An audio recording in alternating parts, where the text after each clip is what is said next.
भारतीय मीडिया ने कहा है कि वज़ीर ख़ारजा जयशंकर के दौरे इस्लामाबाद में दो तरफा बातचीत नहीं हुई, मगर पाकिस्तान और भारत के दरमियान बर्फ पिघल गई।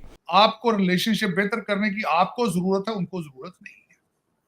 वो दुनिया की 5वीं इकॉनमी है और आप इकॉनमी है ही नहीं। आप ये तस्वीर देख रहे हैं कि भारत के minister for external affair doctor Jaishankar, India की हाई कमिश्नर हैं, मैडम ऑन हिज लेफ्ट, पीछे डिप्लोमेट्स हैं, आई थिंक उनके कुछ बाकी एम्बेसी के लोग हैं। मैंने देखा है मीडिया के अंदर इसके अंदर पॉइंट स्कोरिंग बहुत हो रही थी कि जयशंकर ने ये कर दिया, उधर से कह रहे थे कि जयशंकर को घुटनों पे ये पता नहीं बीमारी कहाँ से आई है कि लोग एक इस किस्म की मीटिंग को भी पॉइंट स्कोरिंग के लिए और वो अपने जो है नंबर बढ़ाने के लिए करते रहते हैं कि ईमानदाराना गुफ्तगू की जाए और ये इस चीज़ को मेक श्योर किया जाए, ईमानदाराना गुफ्तगू से उनका डॉक्टर जयशंकर का क्या मुराद है। तो बरखा दत्त ने जब नवाज शरीफ साहब से मिली तो उन्होंने कहा कि मोदी साहब को खुद आना चाहिए।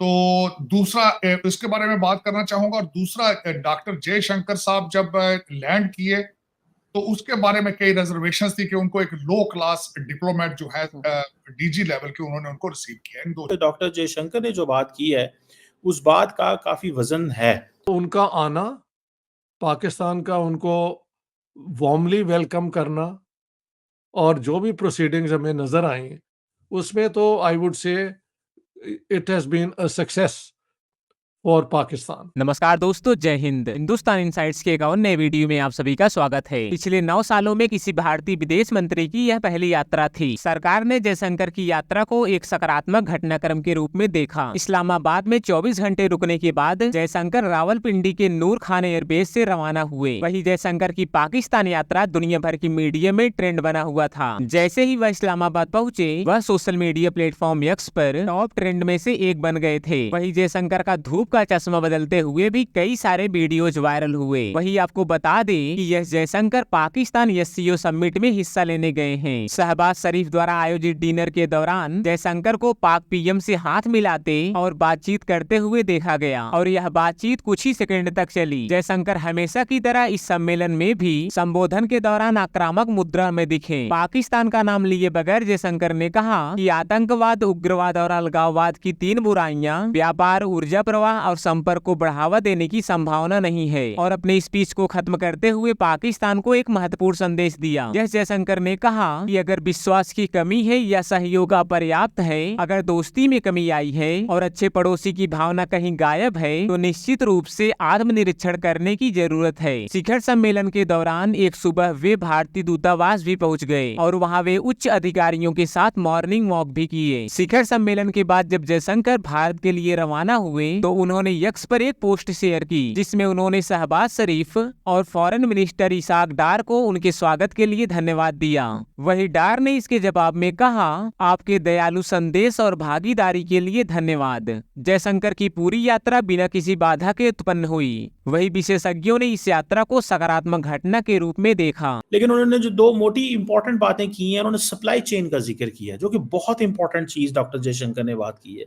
सप्लाई चेन, ये पाकिस्तान के वजीर आजम की स्पीच में ये चीज मिसिंग है।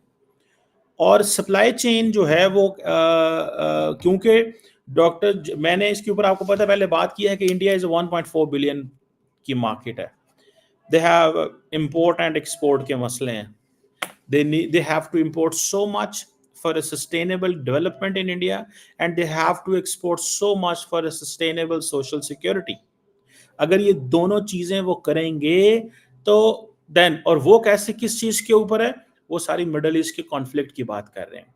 और वो कह रहे हैं कि सप्लाई चेन को हमने कैसे मेक श्योर करना है कि अगर मैं एक चीज ऑर्डर करता हूं तो वो मेरे पास पहुंचती है, और अगर हम कोई चीज एक्सपोर्ट करना चाहते हैं तो वो हम तक पहुंचती है। बेसिकली जयशंकर साहब इस चीज के ऊपर बात कर रहे थे। मेरा ख्याल है कि जो उन्होंने बिल्कुल टू द पॉइंट एक सही बात की है। उनका जो मौक़िफ़ है उसको मैं भी करता हूं। लेकिन दूसरी तरफ हम देखें, जो उन्होंने इंपॉर्टेंट बात की, उन्होंने कहा, उन्होंने पाकिस्तान के वो क्या कहते हैं, पोक करना है, उन्होंने कहा जी we should have an honest discussion. Honest discussion होनी चाहिए। ऑनेस्ट, इसका मतलब यह है कि वो कह रहे हैं कि हम ऑनेस्ट डिस्कशन नहीं करते, ईमानदाराना गुफ्तगू की जाए। ये जो हमारी उर्दू में जो लफ्ज़ बनता है उसका कि ईमानदाराना गुफ्तगू की जाए और ये इस चीज़ को मेक श्योर किया जाए, ईमानदाराना गुफ्तगू से उनका डॉक्टर जयशंकर का क्या मुराद है? Obviously he is talking about terrorism, extremism, militancy and basically शायद उन्होंने जिसे कहेंगे ना अदरवाइज़ उसको नहीं इतना ज़्यादा वो करना चाह रहे हैं। ज़ाहिर बात है वो पाकिस्तान आए हैं, वो होस्ट कंट्री को एक तो उन्होंने ज़ाहिर बात है मुबारकबाद दी है पाकिस्तान को for hosting and wonderful arrangements थे आपके बहुत ज़्यादा। देखिए पाकिस्तान पहली दफ़ा काफ़ी देर के बाद इस तरह कर रहा है, उन्होंने पाकिस्तान को मुबारकबाद भी दी पाकिस्तान की जो ज़ाहिर बात है शंघाई ताउन तंजीम के हवाले से सदारत पे मुबारकबाद पेश की। जो डॉक्टर जयशंकर साहब को कहते हैं कि रिसीव किया है एक डीजी लेवल के बंदे ने, ठीक है। उसको आपने काउंटर किया कि जब हमारे फॉरेन मिनिस्टर बिलावल भुट्टो साहब गोवा गए थे तो उनको वहां पे एक जॉइंट सेक्रेटरी ने रिसीव किया था। उसमें देखने वाली बात है कि आप टेट फॉर टैट चल रहे हैं, नंबर वन, एक तो ये गलत बात है। दूसरा ये बात है कि आपको रिलेशनशिप बेहतर करने की आपको जरूरत है, उनको जरूरत नहीं है। वो दुनिया की 5वीं इकानमी है और आप इकानमी है ही नहीं। सबसे बड़ा डिफरेंस ये है। अब उसमें देखें कि पॉलिसी शिफ्ट आती है नहीं आती है, इसके बारे में मैं बताऊंगा कि इस दौरे के अंदर क्या हुआ है, किस तरह की चैटर चल रही है। आपकी बात बिल्कुल ठीक है कि उनकी शेक हैंड अच्छा हुआ शहबाज शरीफ साहब से, वहां पे बातें भी हुई, मुस्कुराहटों का तबादला भी हुआ। उसके बाद कहते हैं कि जब सेशन में बैठे तो वहां पे उनको फॉरेन मिनिस्टर साहब के साथ बैठे और बातें आपस में, अब लोग उसको स्पेकुलेट कर रहे हैं कि सेक्रेटरी लेवल की डायलॉग शुरू होगा, ट्रेड सेक्रेटरी ट्रेड और दूसरा फॉरेन।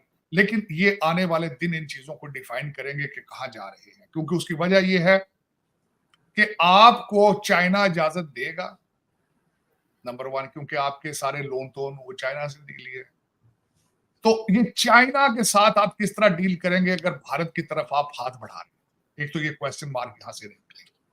आपने चाइना के साथ सी पैक 2 शुरू करने का आगे ऐलान कर दिया है। आपने ग्वादर एयरपोर्ट के ऊपर कर दिया है। क्या आपको चाइना ने इजाजत दे दी है कि सेक्रेटरी लेवल की बातें शुरू की जाए? क्योंकि आपने तो परमिशन लेनी है उनसे।